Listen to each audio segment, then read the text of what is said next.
السلام علیکم ورحمۃ اللہ وبرکاتہ۔ مومن بھائی کیسے ہیں؟ خیریت سے ہیں؟ امید ہے آپ انشاءاللہ اللہ تعالیٰ کی رحمت سے خیر و عافیت کے ساتھ ہوں گے۔ آپ نے یہ سوال فرمایا تھا کہ صحابہ کرام رضوان اللہ تعالیٰ علیہم اجمعین کے بارے میں قرآن پاک احادیث مبارکہ کی روشنی میں کچھ میں آپ کے سامنے عرض کروں، کیونکہ آج کل اس فتنے کے زمانے میں صحابہ کرام کے بارے میں بہت زیادہ لوگوں میں جرأت بے باکی بڑھ گئی۔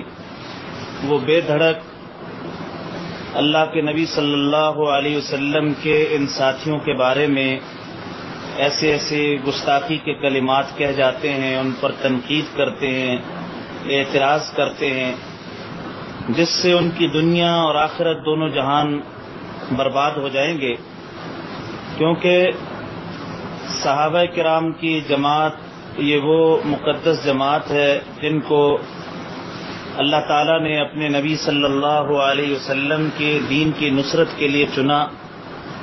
اب میں مختصر وقت میں آپ کے سامنے وہ اتنی بے شمار آیات اور احادیث مبارکہ مختصر وقت میں بیان نہیں کر سکتا، جس میں اللہ کے پیغمبر صلی اللہ علیہ وسلم نے اور قرآن پاک نے صحابہ کرام کی شانیں بیان فرمائیں، ان کے بارے میں زبانیں دراز کرنے سے منع کیا۔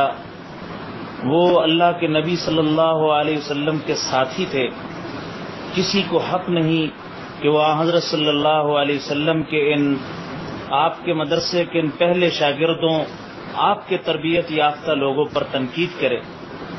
دراصل جو صحابہ کرام پر تنقید کرتا ہے، ان کے بارے میں عیب تلاش کرتا ہے، بیان کرتا ہے، وہ بالواسطہ رسول اللہ صلی اللہ علیہ وسلم پر اعتراض کرتا ہے کہ اللہ کے وہ پیغمبر جن کے بارے میں دشمنوں نے بھی گواہی دی تھی کہ انہوں نے ایسا انقلاب برپا کر دیا، ایسے سنگ دل لوگوں میں ایسے ایمان کی خوبیاں پیدا کر دی، خود نہ تھے جو راہ پر اوروں کے ہادی بن گئے، وہ کیا نظر تھی جس نے مردوں کو مسیحا کر دیا۔ تو صحابہ کرام میں تو ایسی شانیں پیدا ہوئی، لیکن آپ کے ان شاگردوں میں عیب نکال کر گویا وہ یہ ثابت کرنا چاہتے ہیں، نعوذ باللہ حضرت صلی اللہ علیہ وسلم آپ کی صحبت میں بیٹھنے والوں کی تربیت نہ ہو سکی، آپ میں اخلاص نہ آ سکا، اور آج اتنی صدیاں گزرنے کے بعد ان حضرات کے بارے میں عیب نکالنا، یہ بات بالکل واضح ہے۔ جب کسی اسکول کسی اکیڈمی کی کلاس ناکام ہوتی ہے، وہ دراصل اس کی ایڈمنسٹریشن، وہ جو اسکول بنانے والا ہے، جو پرنسپل ہے، جو یونیورسٹی کا وائس چانسلر ہے، یہ اس کی ناکامی ہوتی ہے۔ یہ استاد اور ٹیچر کی ناکامی ہے کہ وہ اپنے شاگردوں اور اپنے پڑھنے والے اور اسٹوڈنٹس کو ایسی تعلیم نہ دے سکا جس سے وہ کامیابی حاصل کر۔ وہ صحابہ کرام پر اعتراض کرنا نبی کریم صلی اللہ علیہ وسلم پر اعتراض۔ قرآن کریم میں جگہ جگہ اللہ تعالیٰ نے اپنے نبی صلی اللہ علیہ وسلم کے ساتھیوں کے بارے میں فرمایا۔ میں مختصر پڑھتا ہوں۔ سورہ انفال کی آیت نمبر 74 میں ہے، 74 آیت، والذین آمنوا وہاجروا وجاہدوا فی سبیل اللہ والذین آووا ونصروا اولئک هم المؤمنون حقا لهم مغفرۃ ورزق کریم۔ ترجمہ یہ ہے کہ جو لوگ ایمان لائے، انہوں نے ہجرت کی اور اللہ کے راستے میں جہاد کیا، اور جنہوں نے آباد کیا یعنی انصار کے لوگ اور ان کی مدد کی، وہ سب صحیح معنی میں مومن ہیں، پکے مومن ہیں۔ ایسے لوگ مغفرت اور باعزت رزق کے اللہ کے ہاں مستحق ہیں۔ سورہ توبہ کی آیت نمبر 100 میں فرمایا، والسابقون الاولون من المہاجرین والانصار والذین اتبعوهم بإحسان رضی اللہ عنہم ورضوا عنہ وأعد لهم جنات تجری تحتها الانہار خالدین فیہا ابدا ذلک الفوز العظیم۔ ترجمہ یہ ہے، مہاجرین اور انصار میں سے وہ لوگ جو پہلے ایمان لائے اور جنہوں نے نیکی کے ساتھ ان کی پیروی کی، اللہ تعالیٰ ان سب سے راضی ہو گیا اور وہ اس سے راضی ہے، اور اللہ نے ان کے لیے ایسے باغات تیار کر رکھے ہیں جن کے نیچے سے نہریں بہتی ہیں، جن میں وہ ہمیشہ ہمیشہ رہیں گے۔ یہی زبردست کامیابی ہے۔ اور صحابہ کرام کے بارے میں اللہ تعالیٰ نے سورہ حدید میں فرمایا آیت نمبر 10 وَكُلًّا وَعَدَ اللَّهُ الْحُسْنَى، تمام صحابہ سے اللہ نے بھلائی کا وعدہ کر رکھا ہے. اور اللہ تعالیٰ نے سورہ بینہ میں آیت نمبر 8 میں فرمایا رضی اللہ عنہم ورضوا عنہ، اللہ ان سے راضی ہو گیا اور وہ اللہ سے راضی ہو گئے. یہ وہ حضرات ہیں. اور دوسرے مقامات پر فرمایا صحابہ کرام کی سورہ فتح کی آخری آیات میں یہ بھی فرمایا محمد الرسول اللہ، کہ حضرت محمد صلی اللہ علیہ وسلم اللہ کے رسول ہیں. والذین معہ اشداء علی الکفار رحماء بینہم، اور جو لوگ رسول اللہ صلی اللہ علیہ وسلم کے ساتھ ہیں وہ کافروں کے معاملے میں بڑے سخت ہیں، لیکن آپس میں ایک دوسرے کے لیے وہ بہت رحم دل ہیں. اور آخر میں فرمایا لیغیظ بہم الکفار، کہ صحابہ کرام کی شان و شوکت، آپ کی عظمت اور صحابہ کی ترقی کو دیکھ کر کفار جلتے ہیں، ان کے دلوں میں غیظ و غضب پیدا ہوتا ہے. شروع میں سورہ بقرہ میں اللہ تعالیٰ نے سب سے پہلے ایمان والوں کی صفات چند آیات میں بیان کی، پھر کافروں کی صفات 2 آیات میں بیان کی، پھر منافقوں کا تذکرہ تفصیل سے کیا. اس میں یہ اشارہ دیا کہ اتنا کھلم کھلا کفر اسلام کے لیے نقصان دہ نہیں جتنا منافق نقصان دہ ہے، کیونکہ دل کے اندر کفر ہوتا ہے، زبان سے اپنے آپ کو مومن ظاہر کر. منافقوں کو اللہ تعالیٰ نے سورہ توبہ میں، دوسری صورتوں میں، سورہ منافقون میں، سورہ بقرہ میں تفصیل سے ان کے حالات بیان. ان کی بد خصلتوں میں قرآن کریم نے جو یہ ذکر فرمایا، ایک یہ کہ وَإِذَا قِيلَ لَهُمْ آمِنُوا كَمَا آمَنَ النَّاسُ قَالُوا أَنُؤْمِنُ كَمَا آمَنَ السُّفَهَاءُ أَلَا إِنَّهُمْ هُمُ السُّفَهَاءُ وَلَكِنْ لَا يَعْلَمُونَ. یہ سورہ بقرہ کی آیت نمبر 13 ہے. جب ان لوگوں سے کہا جاتا ہے تم بھی اسی طرح ایمان لاؤ جس طرح صحابہ ایمان لائے، تو کہتے ہیں کہ ہم اس طرح ایمان لائیں جس طرح بے وقوف لوگ ایمان لائیں. اللہ تعالیٰ فرماتے خوب اچھی طرح سن لو، یہی بے وقوف لوگ ہیں لیکن یہ اس بات کو نہیں جانتے.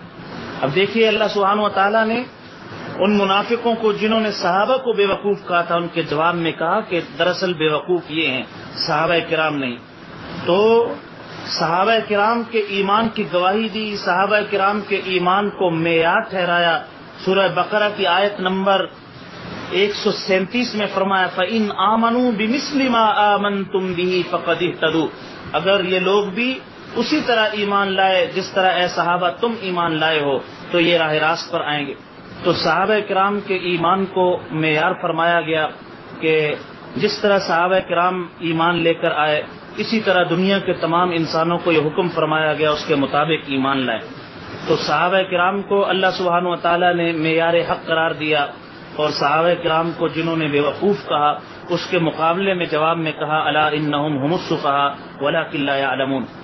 اور قرآن کریم کی ان بیشتر آیات میں جہاں صحابہ کرام کے فضائل بیان فرمائے ان میں جو قطعی طور پر بات فرمائی رحماء بینہم، کہ یہ آپس میں ایک دوسرے کے ساتھ رحم دل ہیں، آپس میں پیار کرنے والے. تو محض ان تاریخی روایات کی وجہ سے جن کے اندر ہر قسم کے جھوٹے کذاب گھڑنے والے لوگ ان تاریخی روایات میں شامل ہو گئے، انہوں نے صحابہ کرام کے بارے میں طرح طرح کی چیزیں گھڑ لی. تو قرآن کریم اور احادیث مبارکہ جن کی تعلیمات قطعی ہیں ان کے سامنے ان تاریخی گھڑے ہوئے واقعات جن کو بنیاد بنا کر صحابہ کرام کے بارے میں دل میں بغض پیدا کرنا یہ ایمان کے کھوٹ اور بہت بڑے نقصان کی چیز ہے. اس لیے حضرت صلی اللہ علیہ وسلم نے ڈرایا، اور آپ صلی اللہ علیہ وسلم نے صحابہ کرام کے بارے میں فرمایا اللہ اللہ فی اصحابی، کہ اللہ سے ڈرو، اللہ سے ڈرو میرے صحابہ کے معاملے میں. کہ صحابہ کرام کی شان یہ ہے کہ فمن احبہم فبحبی احبہم، جس نے صحابہ کرام سے محبت کی وہ دراصل میری محبت کی وجہ سے محبت کی. ومن ابغضہم فببغضی ابغضہم، اور جس نے صحابہ کرام سے بغض رکھا انہوں نے دراصل میرے بارے میں بغض رکھا اور اس کے اظہار انہوں نے میرے ساتھیوں کے بارے میں کیا. ومن آذاہم فقد آذانی، جس نے صحابہ کو تکلیف پہنچائی اس نے دراصل مجھے تکلیف پہنچائی. ومن آذانی فقد آذ اللہ، اور جس نے مجھے تکلیف پہنچائی اس نے اللہ کو تکلیف پہنچائی. ومن آذ اللہ فیوشک ان یأخذہ، اور جس نے اللہ کو تکلیف پہنچائی وہ وقت قریب ہے کہ اللہ تعالیٰ ان کو اپنی گرفت میں اور پکڑ میں لے لے۔ یہ روایت جامع ترمذی کی روایت ہے جو میں نے آپ کے سامنے پڑھی۔ یہ جامع ترمذی کی جلد نمبر 2 صفحہ 706 پر یہ روایت موجود ہے۔ اس کے علاوہ حضرت صلی اللہ علیہ وسلم نے صحابہ کے بارے میں یہ بھی فرمایا، مشکات شریف کی یہ روایت ہے کہ لا تسبوا اصحابی، میرے صحابہ کو گالی گلوچ نہ دو۔ اگر تم ایسے لوگوں کو دیکھو جو صحابہ کرام کو گالی دے رہے، میں روایت پڑھ رہا ہوں، ترمذی کی روایت ہے، عن ابن عمر رضی اللہ عنہما قال قال رسول اللہ صلی اللہ علیہ وسلم اذا رأيتم الذين يسبون اصحابي فقولوا لعنت اللہ علی شرکم، رواہ الترمذی۔ رسول اللہ صلی اللہ علیہ وسلم نے فرمایا جب تم ایسے لوگوں کو دیکھو جو میرے صحابہ کو گالی دیتے ہوں تو تم کہو کہ تم پر تمہارے شر پر اللہ سبحانہ وتعالیٰ کی لعنت ہو۔ اور حضرت صلی اللہ علیہ وسلم نے یہ بھی ارشاد فرمایا کہ میرے صحابہ کو گالی نہ دو، لا تسبوا اصحابی فلو ان احدکم انفق مثل احد ذهبا ما بلغ مد احدهم ولا نصیفہ۔ یہ بخاری اور مسلم کی روایت ہے۔ فرمایا میرے صحابہ کو برا بلا مت کہو، اگر تم میں سے کوئی شخص احد پہاڑ کے برابر سونا بھی اللہ کی راہ میں خرچ کرے تو میرے صحابہ کے خرچ کی وہ آدھا سیر گندم یا اس سے بھی آدھی یعنی 1 پاؤ گندم کے قریب جو ان کو ثواب ملے گا، یہ احد پہاڑ سونا خرچ کرنے والے کو وہ ثواب اور اجر حاصل نہیں ہوگا۔ تو بہت ساری سینکڑوں آیات اور احادیث میں اللہ سبحانہ و تعالیٰ نے اور اس کے رسول صلی اللہ علیہ وسلم نے اپنے صحابہ کرام کے مناقب کو اور فضائل کو بیان کیا، جن کو امام احمد رحمۃ اللہ علیہ نے مستقل فضائل الصحابہ کے نام سے 2 جلدوں میں کتاب مرتب کی۔ یہ تو وہ فضائل ہیں جو عمومی طور پر صحابہ کرام کے لیے بیان فرمائے۔ اگر ہم الگ الگ ان کو لیں کہ حضرت ابوبکر کے بارے میں کیا فرمایا، حضرت عمر کے بارے میں، حضرت عثمان اور دیگر صحابہ کے بارے میں، تو یہ مختصر وقت اس کے لیے ناکافی ہوگا، اس کے لیے بہت طویل وقت چاہیے۔ خلاصہ یہ ہے کہ تاریخی روایات، من گھڑت قصوں کی وجہ سے صحابہ کرام پر اعتراض کر کے ان پر تنقید کر کے اپنے ایمان کو خراب کرنا یہ بہت بڑے خسارے کی اور نقصان کی بات ہے۔ صحابہ کرام میں جو آپس میں معاملات ہوئے، امت میں کسی فرد کو حق نہیں کہ اس کے بارے میں گفتگو کرے۔ حضرت حکیم الامت مجدد الملت مولانا اشرف علی تھانوی رحمۃ اللہ علیہ فرمایا کرتے تھے اگر شہزادوں میں لڑائی ہو جائے، آپس میں کوئی معاملے میں اختلاف ہو تو محل کے بھنگیوں کو اختیار نہیں کہ وہ شہزادوں کے بارے میں تبصرہ کریں اور ان کے بارے میں فیصلہ کرنے کی کوشش کریں۔ ہماری پوری امت کی حیثیت صحابہ کرام کے معاملے میں یہ خاکروب کی سی حیثیت ہے، وہ نبی پاک صلی اللہ علیہ وسلم کے شہزادے ہیں۔ پھر اہل بیت اور صحابہ کرام میں آپس میں کتنا پیار تھا، کتنی من گھڑت روایات کہ نعوذ باللہ حضرت عمر نے حضرت فاطمہ پر ظلم کیا، آپ کو مارا، یہ بالکل من گھڑت باتیں ہیں۔ حضرت فاطمہ رضی اللہ تعالی عنہ کی بیٹی ام کلثوم، حضرت فاطمہ کی وفات کے بعد حضرت علی رضی اللہ تعالیٰ نے ام کلثوم کا نکاح حضرت عمر سے کیا۔ یہ کیسے ہو سکتا ہے کہ ماں جن کے صدمے میں فوت ہوئی ہو وہ بیٹی اسی کو اپنے نکاح میں جنہوں نے ماں کو تکلیف پہنچائی ہو اس کو قبول کر لے؟ ایسا ہرگز نہیں ہو سکتا۔ اسی طرح حضرت علی رضی اللہ تعالیٰ کی اولادیں 18 کے قریب آپ کے بچے اور بچیاں تھیں، کتنوں کے نام عمر، بعضوں کے نام عثمان، بچیوں کے نام عائشہ۔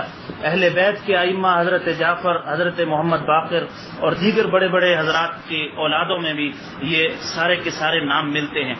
پتہ یہ چلتا ہے ان حضرات کے درمیان آپس میں بہت زیادہ محبت اور پیار تھا، اور یہ جو قصے گھڑے گئے یہ انہی یہودی سازشوں کا حصہ تھا جو اسلام کے اندر گھس کر جنہوں نے مسلمانوں میں تفریق پیدا کرنے کی کوشش کی اور مسلمانوں کو آپس میں لڑایا۔ اللہ تعالیٰ سے دعا ہے اللہ تعالیٰ ہمیں www.hazratfirozmemon.org